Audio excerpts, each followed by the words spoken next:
הרבה פעמים, תשימו לזה, קורה לנו. כשמישהו אומר לנו כמה אנחנו גרועים, אנחנו מזכירים מכל ההיסטוריה של הגרוע שלנו.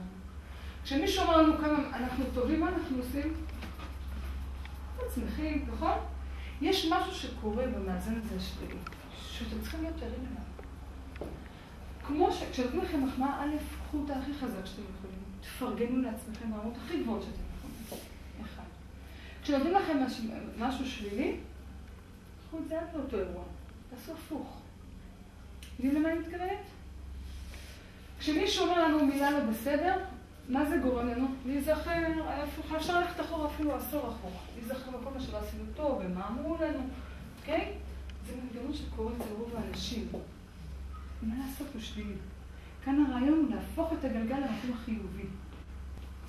וכשאומרים לנו כמה אנחנו יפים, נראים טוב, עומדים במצבים, עומדים עד שאומרים לנו איזה יופי, איזה מהלך, אנחנו שמחים רק על אותו מהלך. אין דבר כזה. סופוך. כשאומרים לכם, שאתם, נגיד משהו לא היה בסדר, המהלך הזה לא טוב, זהו, תעצרו את זה רק לאירוע. סוף, תתחמו. לא טוב באירוע הזה, נקודה סוף. כשאומרים לכם שאתם טובים, תזכרו, תקחו את זה כמה שתר אחורה. מהגן של שוש. תחזרו אחורה לגן של שוש, ותתחילו לאסוף את הדברים הטובים.